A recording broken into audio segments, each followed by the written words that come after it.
يا مساء الفل، عاملين ايه؟ النهارده انا عايزه افاجئكم واقول لكم ان دي حرفيا اول مره اعمل فيها بيتي بان في البيت.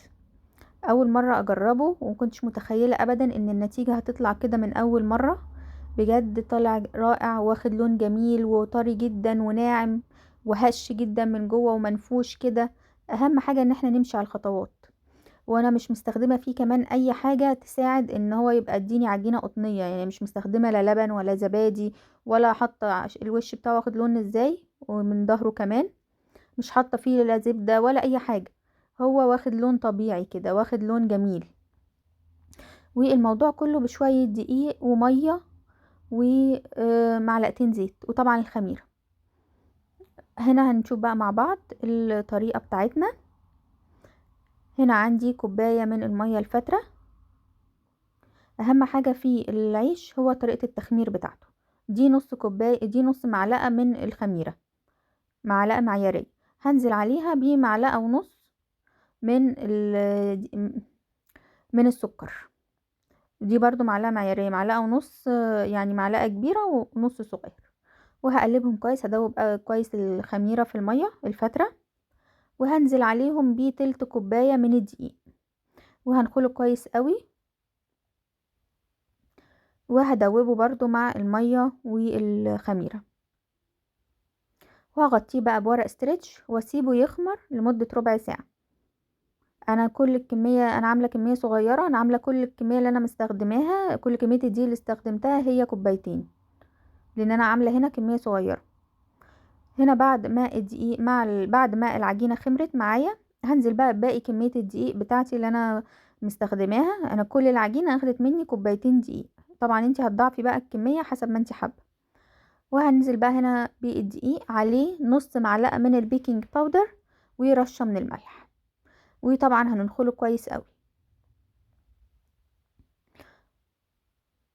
وهنبدأ بقى نعجن في العجينة بتاعتنا.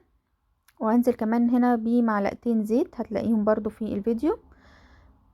هنبدأ بقى نعجن في العجينة. انا العجينة دي اخدت معايا حوالي 10 دقايق عجن، يعني انا فضلت اعجن فيها لمدة 10 دقايق لغاية لما اتظبطت معايا. لازم العجينة تبقى ناعمة جدا وطرية معاكي.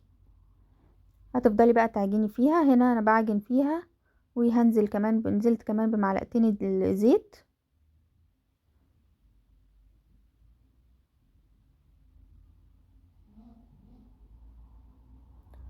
وده بقى كان شكل العجينة لما خلصتها. شايفة واخدة مظبوطة ازاي وناعمة، وكمان عاملة زي اللبانة في ايدك، كأنها لبانة، وفيها نسبة تلزيق شوية. هسيبها بقى تخمر، انا سبتها ساعة الا ربع تخمر.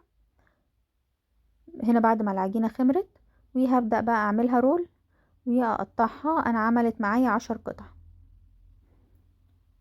احاول اقطعها قطع متساوية. بعد كده انا باخد كل قطعة واعملها كورة واسيبهم يرتاحوا تاني. يعني هتاخدي كل قطعة من دول وتلفيها كده كورة صغيرة وتسيبيها ترتاح. انا سبتهم يرتاحوا حوالي 10 دقايق كمان، مش اكتر من كده، لان احنا لسه هنخمره تاني.